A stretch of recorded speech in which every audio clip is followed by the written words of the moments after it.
Good day, everyone. Welcome to week 2 of our course. Last week, we spent our time asking one of the oldest and most important questions in philosophy, theology or spirituality, and psychology.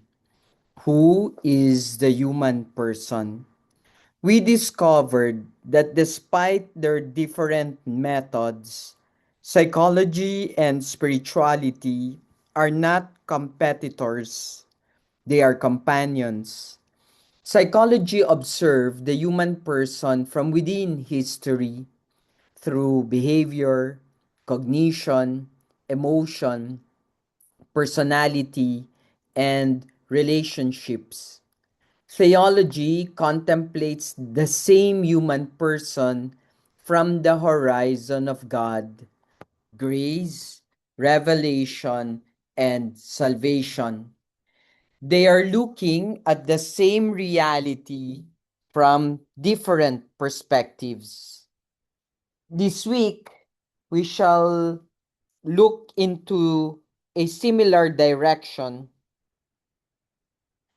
If the human person changes throughout life, the question is, what happens to faith?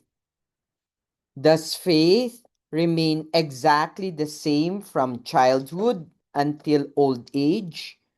Or does it mature together with the person? Of course, we're still looking at Holy Angel University's philosophy of education, but we are trying to understand it from the based on the broader dimension of really accompanying students and persons.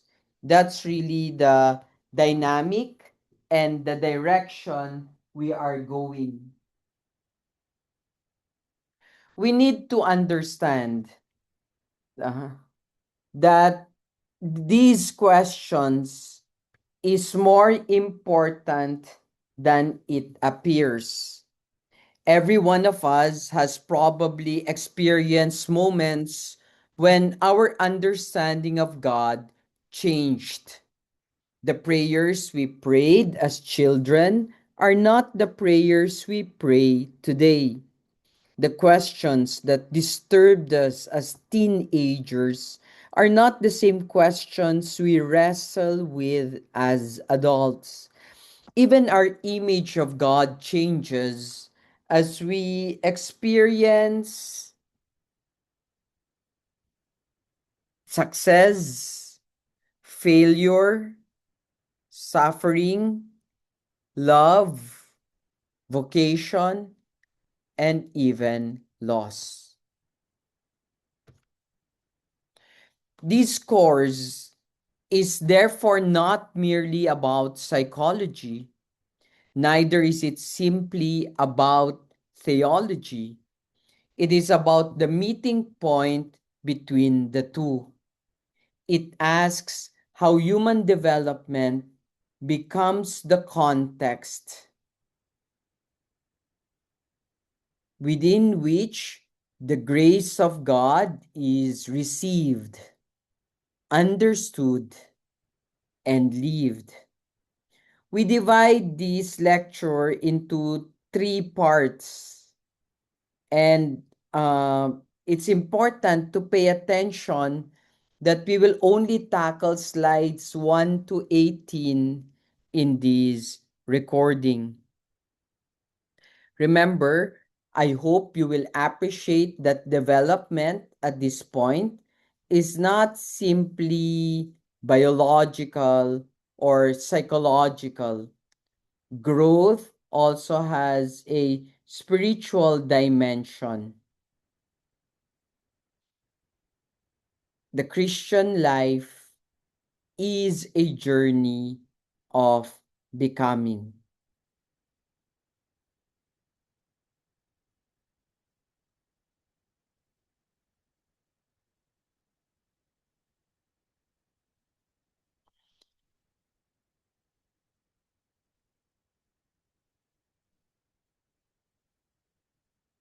Let's set the stage. Before moving forward, let us briefly revisit what we learned during week 1. We concluded that psychology and spirituality ask different questions, but they ask them about the same person.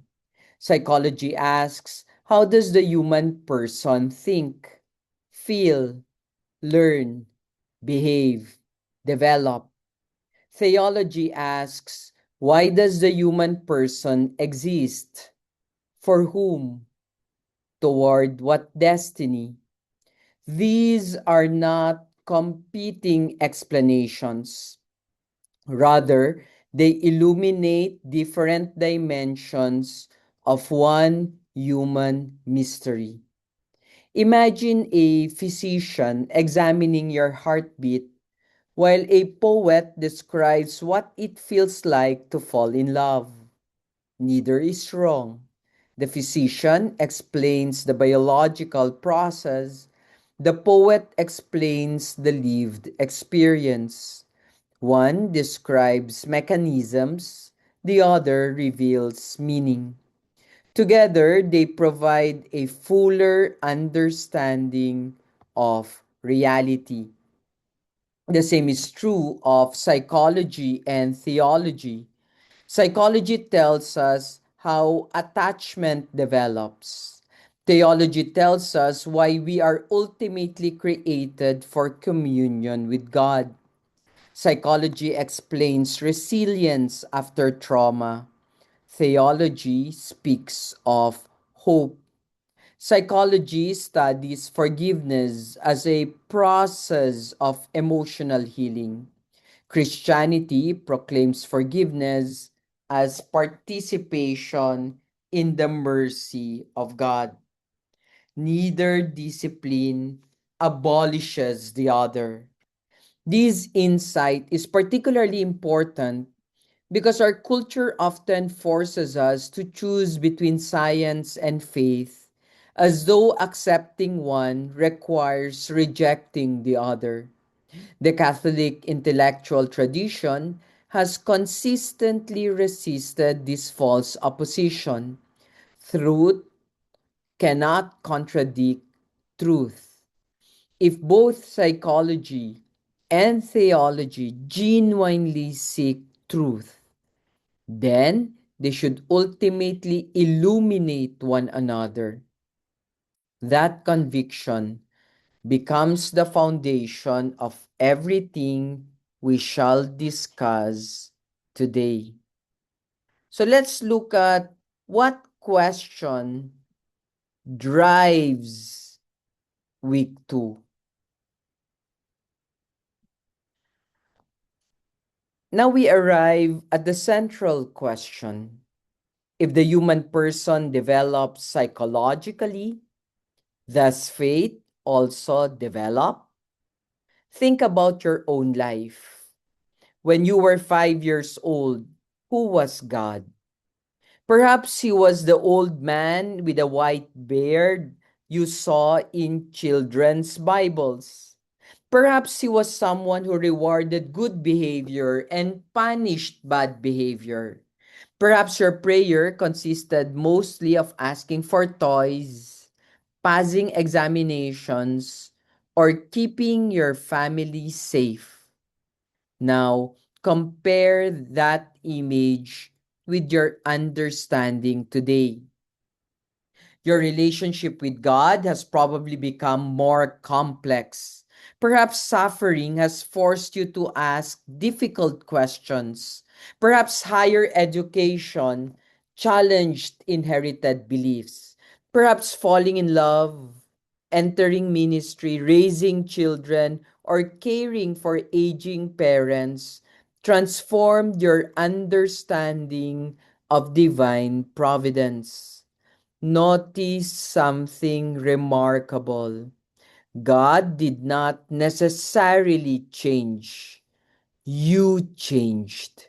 Your capacity to understand, receive, and respond to God matured. This distinction is crucial. Christian doctrine remains constant. The creed does not change because we become adults. The gospel remains the gospel. Christ remains the same yesterday, today, and forever. Yet our ability to understand that gospel gradually deepens throughout life. Faith, therefore, possesses both permanence and development. Its object remains constant. Its subject, the human person, continues to mature. That distinction will guide us throughout this course. Now let's look at faith as in the scripture, as journey in scripture. If we turn to scripture, we discover something fascinating. The Bible never portrays faith as something instantly completed.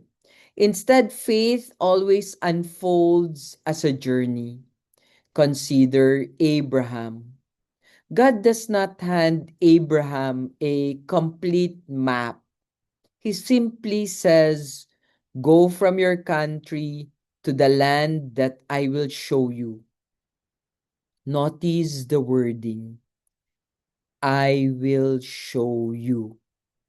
Not, "I have shown you." Faith begins not with certainty, but with trust. Pananampalataya. Pananam, to taste. An experience of what it means to taste. Pananam. Palataya, of that is the experience of gamble. And therefore, with trust is pananampalataya, a taste of what it means to gamble.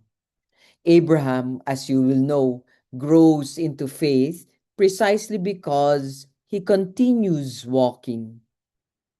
The same is true of Israel.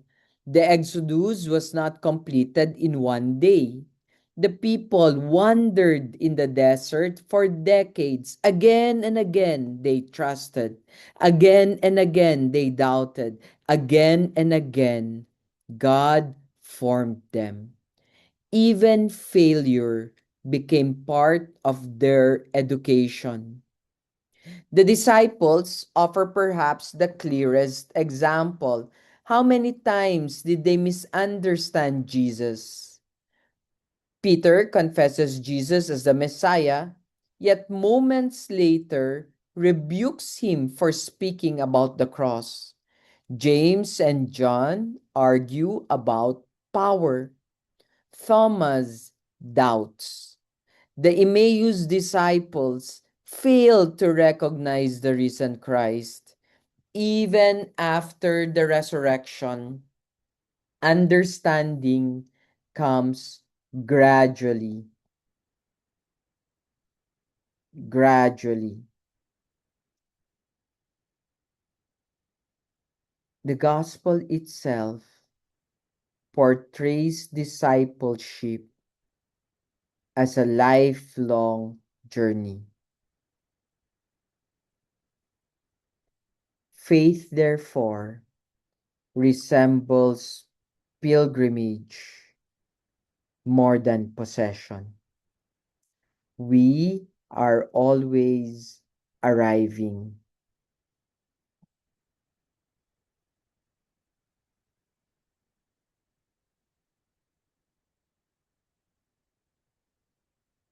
Never completely arrived. Sounds like Odysseus, right? Homer's Odysseus. This biblical insight prepares us to appreciate why developmental psychology may actually help us understand something Scripture has always assumed.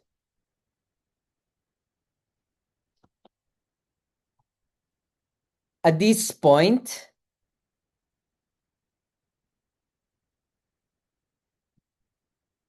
an important theological question arises.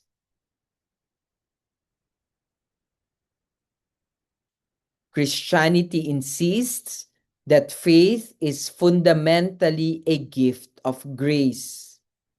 Saint Paul tells us, by grace you have been saved through faith. This is not your own doing, it is the gift of God. Ephesians chapter 2 verses 8 to 9. If faith is God's gift, can psychologists legitimately describe it through stages of development? This is the central tension in this week's lecture. Developmental psychology observes patterns in human growth. Theology proclaims that salvation comes from God's initiative. Do these contradict one another? Not necessarily. Psychology does not explain grace. Rather, it explains the human person who receives grace. Think of rain. Rain comes from heaven, but different kinds of soil receive the same rain differently. Some soil is rocky, some is fertile, some has deep roots, some has shallow roots. Grace is like the rain.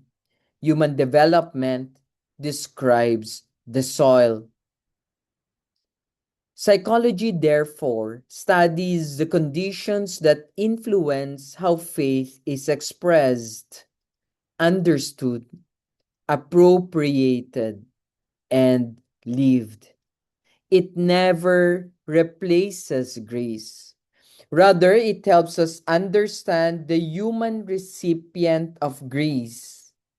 This distinction prevents us from reducing Christianity either to psychology or to an abstract theology detached from concrete human life. This leads us, therefore, to human developments in the context of faith. Notice the title carefully.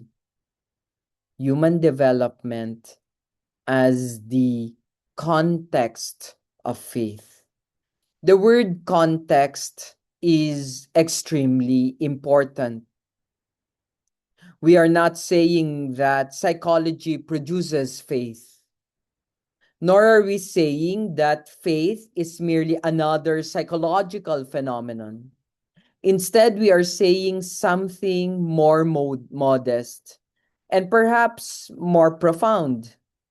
Faith always occurs within a developing human life. God encounters real persons, children, adolescents, young adults, parents, elderly people. Each encounters the same God, but from different life situations, different capacities, different wounds, and different possibilities. This means that authentic pastoral ministry or even authentic pedagogy cannot simply repeat the same message in exactly the same way to everyone. The gospel remains unchanged, but the way people hear it changes. A child does not hear the Beatitudes in the same way as a grieving widow. A seminarian hears the call to discipleship differently from a retired teacher. A person struggling with addiction hears forgiveness differently from someone who has never experienced profound failure. Human development, therefore, provides the living context in which revelation is received. For this reason, The next sections of our lecture will introduce some of the most influential developmental psychologists, not because they replace theology, but because they help us understand the human person whom God continually calls into deeper communion with Himself. So we ask, what is human development? Now that we have established that faith is lived within the context of human life, we must first understand what psychologists mean by human development. Many people equate human development with getting older. We celebrate birthdays, mark anniversaries, and measure life by years. But chronological age is not the same as development.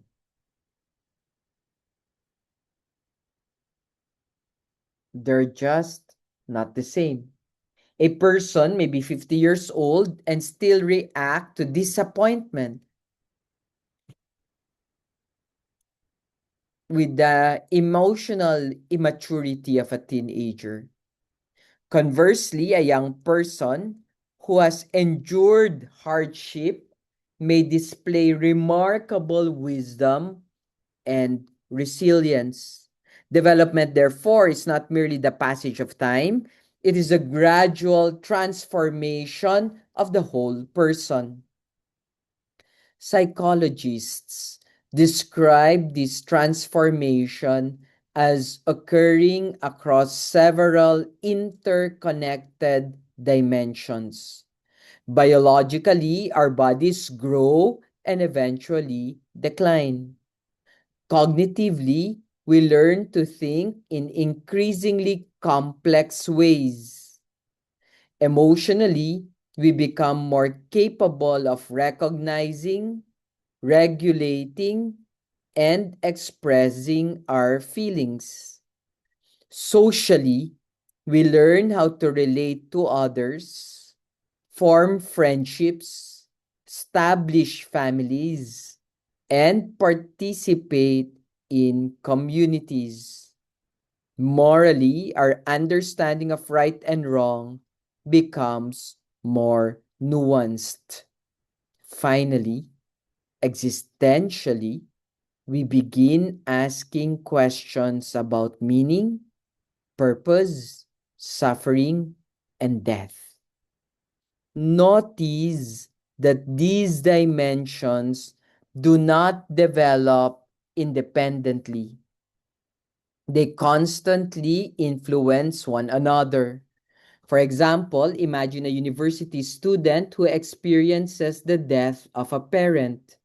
This single event affects emotional life through grief, cognitive life through new ways of thinking about mortality, social life through changing family roles, and spiritual life through questions about God's presence. Human development is never compartmentalized. The whole person develops together. This also tells us that this is a lifelong project. For much of the 20th century, psychologists focused primarily on childhood. Today, however, developmental psychology recognizes that growth continues until death. Adults continue learning. Older persons continue changing. Retirement, illness, grandparenthood, widowhood, and aging all become new developmental tasks. Finally, development is also contextual. No one grows in isolation. Family, culture, education, friendships, trauma, religious tradition, socioeconomic conditions, and historical events all shape who we become. For Christians, this insight has an important implication. Grace does not descend upon abstract individuals. God always calls concrete persons, living within concrete histories. Every vocation emerges from a particular life story. For that matter, we will see a very unique understanding in Christian life. The Catholic tradition, in which Holy Angel University belongs to, has long understood something that developmental psychology only later articulated. Human life is a journey of formation. Notice the quotation from the Ratio Fundamentalis Institutionis Sacerdotalis. Formation is described as a single, integrated, communitarian, and missionary journey.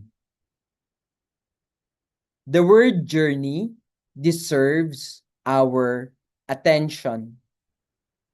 Journeys imply movement. They involve progress, setbacks, detours, moments of uncertainty, and unexpected discoveries. No authentic journey is completed overnight. The same is true of Christian discipleship. Many people imagine conversion as one dramatic event, a retreat experience, a vocation story, or a profound spiritual encounter. Such moments certainly exist, but the church has consistently taught that conversion is ordinarily gradual. The Christian life unfolds day after day through prayer, study, sacramental life, service, suffering, repentance, and perseverance. Pope Francis expresses this beautifully in Christus Vivit. Life is a journey in which we mature and grow. Notice that maturity is not accidental.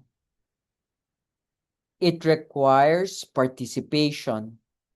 We become who we are through repeated acts of freedom. Every prayer shapes us. Every decision forms character. Every relationship leaves in an imprint upon the person. St. Augustine expresses something similar in the Confessions. Human beings are never static. The heart is always moving toward something. Either we move toward God or we become attached to lesser goods. Formation is therefore not simply acquiring information, it is the gradual ordering of one's loves. This has enormous implications for education. Education should not merely produce knowledgeable graduates, it should produce transformed persons. Similarly, seminary formation should not merely produce competent ministers, it should produce mature disciples. The church, therefore, speaks not simply about education, but about formation, because formation involves the whole person. In that case, therefore, we see why psychology and theology are complementary forces.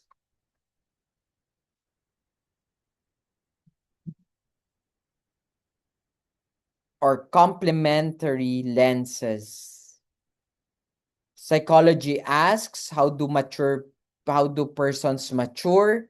Theology asks toward whom do persons mature?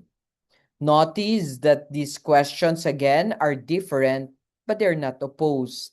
Psychology studies observable processes, investigates attachment, cognition, emotional regulation, personality, resilience, motivation, trauma, and identity. It seeks empirical explanations supported by research. Theology asks another kind of question.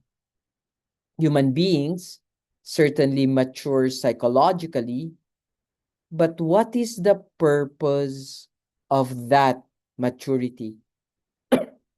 For Christianity, the answer is ultimately Christ.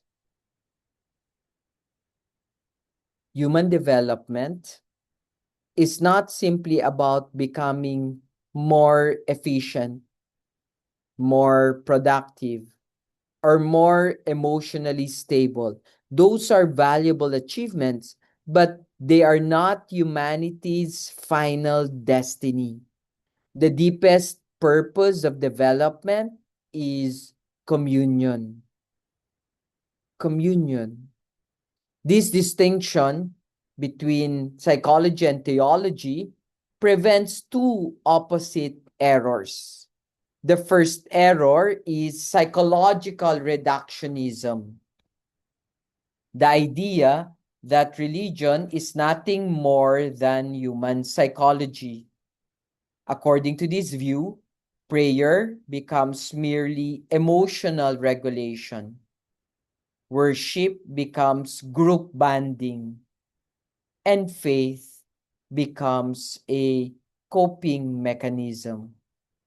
The second error is spiritual reductionism, the belief that psychological realities do not matter because everything can simply be solved through prayer. This ignores the legitimate contributions of psychology, especially in understanding trauma, mental illness, emotional growth, and personality. The Catholic tradition avoids both extremes. Grace builds upon nature. This famous principle, articulated by Saint Thomas, is worth remembering. Gratia non tollit naturam sed perficit, which means that grace does not destroy our humanity, rather, grace perfects it. Psychology, therefore, helps us understand human nature.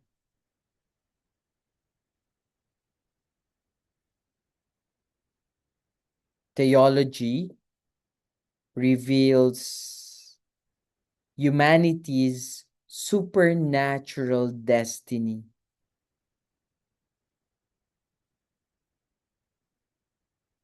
Together, they provide a richer understanding of the human person that either discipline could at night could than either discipline could achieve on their own.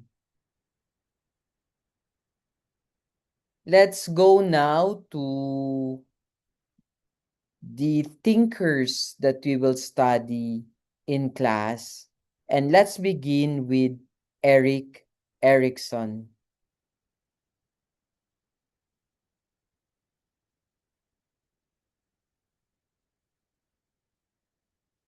We now encounter our first major developmental psychologist, Erik Erikson. Why begin with Erikson? Because among all developmental psychologists, Erikson perhaps understood most clearly that human beings spend their entire lives becoming themselves. His central concern was identity. Identity is much more than knowing your name or remembering your biography. Identity answers deeper questions. Who am I? Where do I belong? What kind of person am I becoming? What gives coherence to my life? These questions are not merely psychological, they're also profoundly spiritual. Think about the saints. Before becoming St. Augustine, Augustine struggled with competing identities. Was he to become an ambitious rhetorician, a follower of the Manichaeans, a philosopher, a Christian? And therefore, his conversion was not only religious, it was also the discovery of his deepest identity. Likewise, every vocation begins as a question of identity. A young person discerning priesthood asks not simply what job should I have, rather he asks, who is God calling me to become? That is why Erikson remains deeply relevant to theology. He helps us understand the psychological conditions under which persons become capable of responding freely to God's call. Erikson speaks of 8 stages, no? So the first 4 and the latter 4. Please just take note. So there are 8 stages. So Erikson proposed that human life unfolds through 8 psychosocial stages, each characterized by a central developmental tension. Notice that Erikson does not present these tensions as problems to be avoided.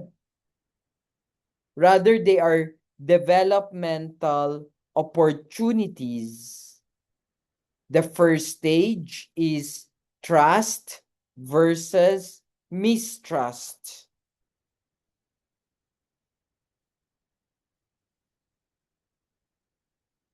An infant gradually learns whether the world is safe.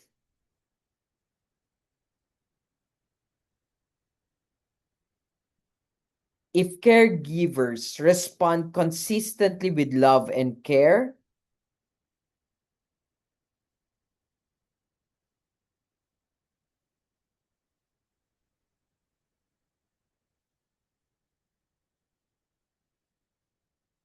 the child develops trust. This becomes the psychological foundation of hope. Notice how easily we can see the theological implication. A person who has never learned basic trust may struggle to trust God. not because of intellectual disbelief, but because trusting anyone feels psychologically dangerous. Next comes autonomy versus shame. Toddlers learn independence. They begin saying, I can do it myself. Healthy encouragement develops confidence. Excessive criticism produces shame. Then comes initiative versus guilt.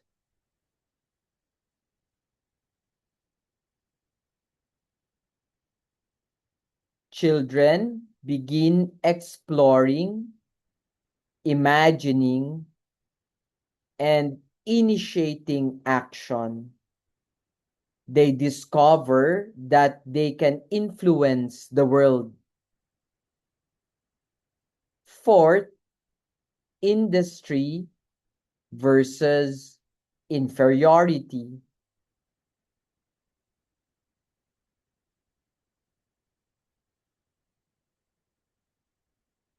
School-age children develop competence through learning and achievement. They compare themselves with others and begin asking whether they are capable. Notice, notice something important. These stages do not disappear. A 60-year-old person may still struggle with trust. A successful professional may secretly battle feelings of inferiority. Development, therefore, builds upon earlier experiences throughout the lifespan. Let's look at the latter stages too. The latter stages become especially relevant for spirituality because they correspond to many of the major questions adults ask. The first is identity versus role confusion, usually associated with adolescence. This is perhaps Erickson's most famous stage because it asks the question every young adult eventually confronts. Who am I? What do I believe? What values define me? Who do I wish to become? Notice how naturally these questions overlap with religious vocation and spiritual discernment. The next stage is intimacy versus isolation. Having discovered one's identity, one becomes capable of authentic relationships. True intimacy requires first knowing oneself. Otherwise, relationships become attempts to borrow another person's identity. Then comes generativity versus stagnation. Here, adults begin asking whether their lives contribute something beyond themselves. They become mentors, parents, teachers, pastors, researchers, or community leaders. They invest themselves in future generations. Finally, integrity versus despair. Towards the end of life, persons naturally look backward. Can I accept my life as a meaningful whole? Or do I become consumed by regret? For Christians, this final stage resonates deeply with the theological virtue of hope. Integrity is not merely satisfaction with one's accomplishments, it is the peaceful confidence that one's life has ultimately been held within the providence of God. I know I didn't do justice to Eric Erickson by trying to discuss all of these in one or two slides only. That's almost magic. But Erickson reminds us that development is never merely biological or psychological. Every stage opens new possibilities for responding to grace. And as Christians, we can therefore read the developmental journey not only as a series of psychological tasks, but also as a pilgrimage in which God continually invites the person into deeper freedom, greater love, and fuller communion with Him.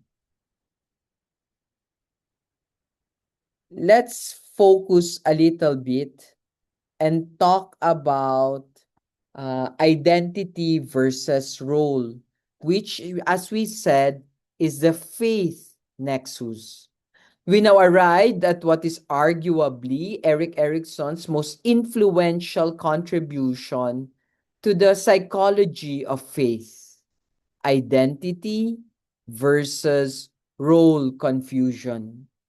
This stage, usually associated with adolescence and early adulthood, is where psychological development and spiritual development most visibly converge. Notice the four questions presented on the slide. Who am I? What do I believe? What gives my life meaning? What vocation am I called to pursue? At first glance, this appears to be different questions, yet they are all attempts to answer a single, deeper question. How should I live my life? Every young person eventually discovers that life cannot simply be inherited. As children, much of our identity is given to us.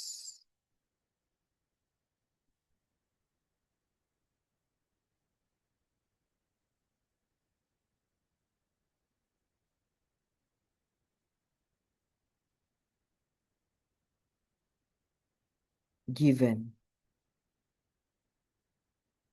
Our parents tell us our name. Our family teaches us prayers. Our community provides tradition. We receive a language, a culture, and a religion even before we critically examine any of them. Adolescence changes this. For the first time, inherited beliefs become personal questions. A young adult no longer asks merely, "What do my parents believe?" but "What do I believe?"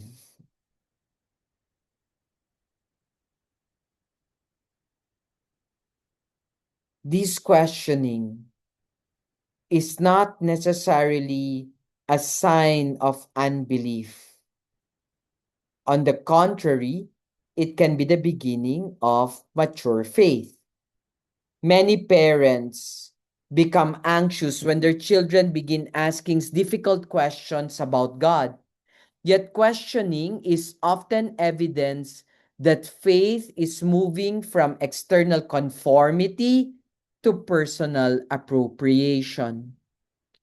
A faith that has never been questioned may also never have become truly one's own. The church herself recognizes this developmental reality.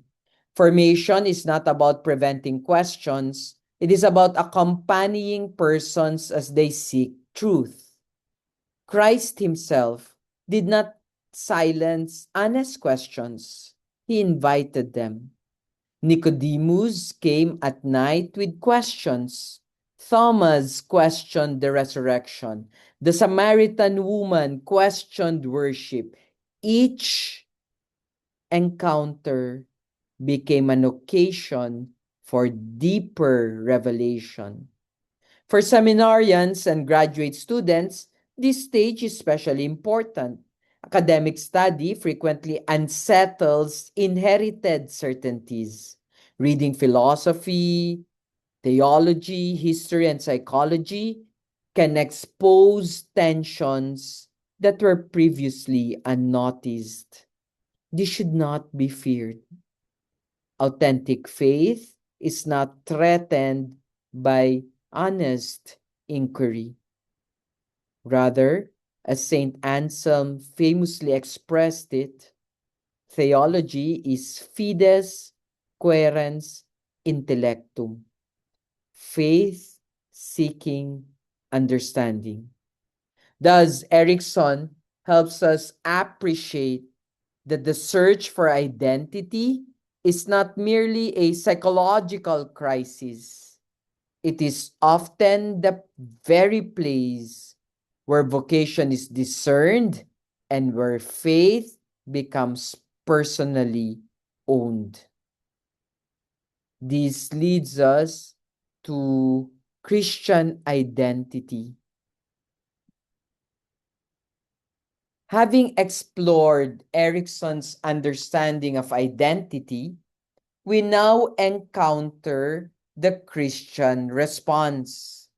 St. Paul writes to Galatians, "It's no longer I who live, but Christ who lives in me." Galatians chapter 2, verse 20. This verse immediately introduces an important difference between contemporary culture and Christian anthropology. Modern culture often tells us that identity is something we invent. We are encouraged to find ourselves, define ourselves, or even create ourselves. Identity becomes a personal project. Christianity proposes something deeper. Identity is not first created, it is received. So before asking, who do I want to become? Christianity asks, who has God already called me to be? Notice that this does not eliminate freedom. Freedom becomes the discovery and the acceptance of one's deepest truth. Just as a musician does not invent the laws of harmony, but learns to participate in them, so too the Christian discovers that authentic identity emerges through relationship with Christ.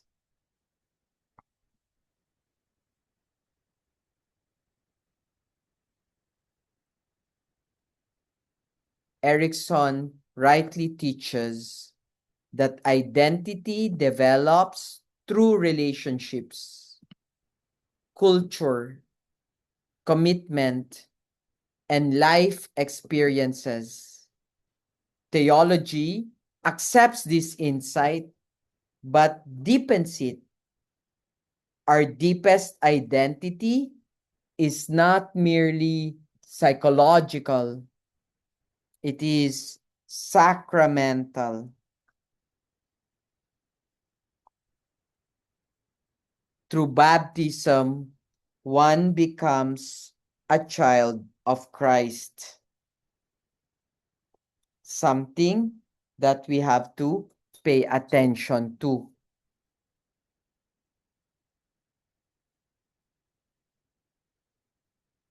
Through the Eucharist, one participates in Christ's own life.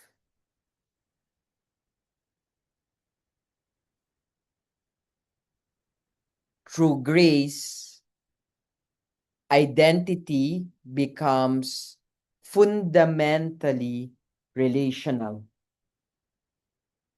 This is beautifully echoed by Saint John Paul II in Redemptor Hominis. He writes, "Man cannot live without love. He remains a being that is incomprehensible to himself if he does not encounter love." Notice the wording. Not simply receive affection, but encounter love itself. For Christians, that love is ultimately God. Therefore, psychological identity reaches its fullest meaning only when it opens itself to theological identity. The self is never an isolated individual. It is always a person in relationship with others and ultimately with God. Let's talk about another thinker, and his name is Jean Piaget. We now turn from identity to another equally important dimension of development, the development of thought itself. Jean Piaget asked a remarkably simple but revolutionary question. How does the human mind learn to think? Before Piaget, many educators assumed that children simply knew less than adults. Piaget demonstrated something much more profound. Children do not merely know less, they think differently. Their way of understanding reality changes qualitatively throughout development. Why does this matter for theology? Because faith always involves understanding.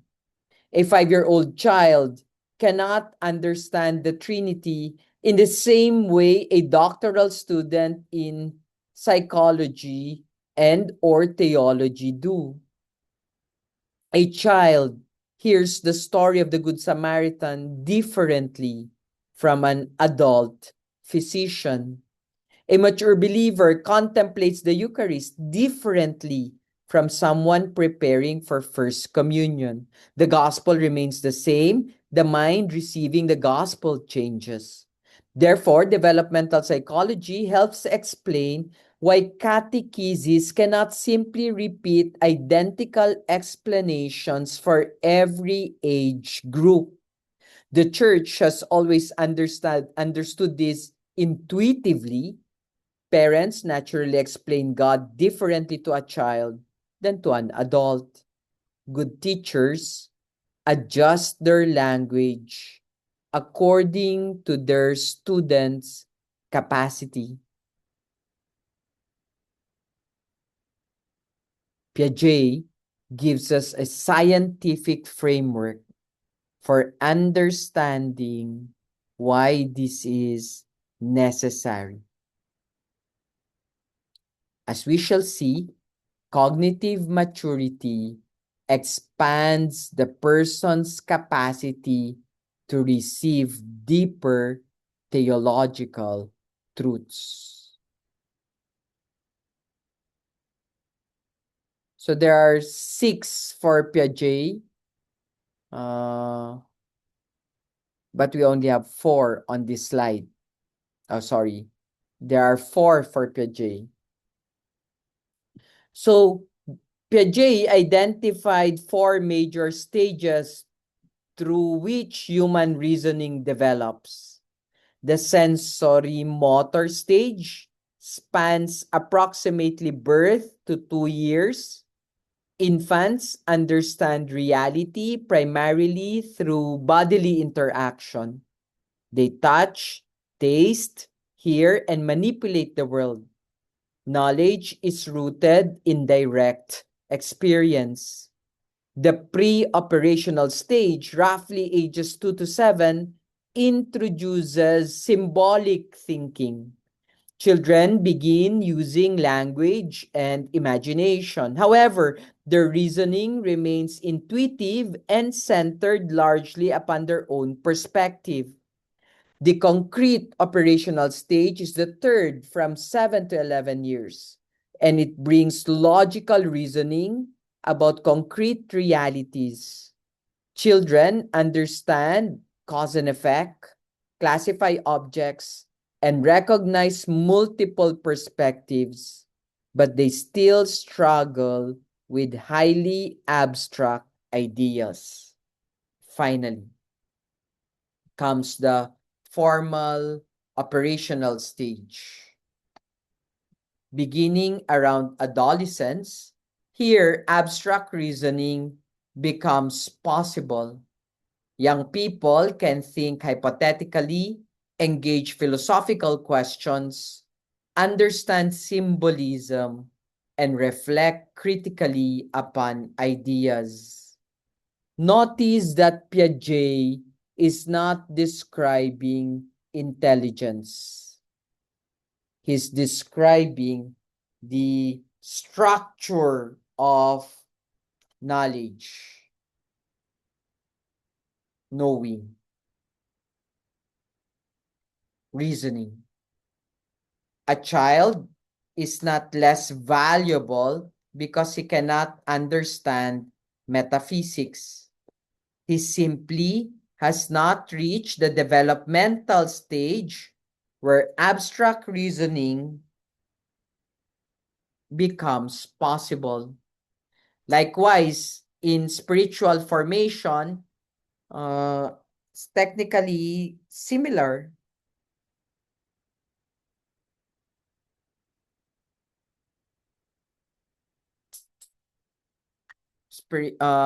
Here, you should never expect theological capacities that exceed the development of the developmental readiness. The task of educators, or our task as educators for that matter, is not to rush development, but to accompany it patiently. Now let's look at Piaget and religious understanding.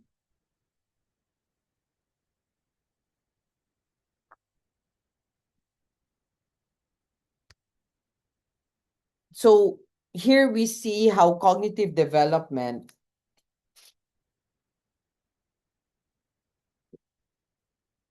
influences religious understanding.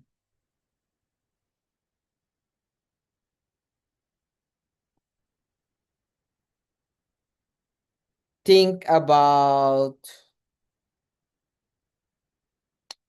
how a child imagines God, right? Think about how a child imagines God. Often, God is not pictured. Often, God is pictured quite literally. perhaps as an elderly man sitting on a throne above the clouds, watching everything that happens on earth. Such images are not necessarily wrong, they are developmental approximations. They allow children to begin relating to realities that transcend direct experience. As cognition matures, new questions emerge. Adolescents begin asking, why does God allow suffering? Can science and faith coexist? How can God be both one and three? Why pray if God already knows everything? These are not childish questions. They become possible because abstract reasoning, has developed. Adults, in turn, become capable of appreciating metaphor, symbolism, paradox, and sacramental theology.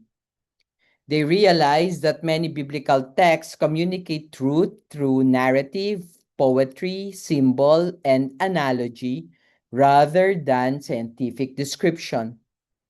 Notice the wisdom of the church cited on the slide from the Directory for Catechesis. The pedagogy of faith pays attention to the age and condition of those receiving the message.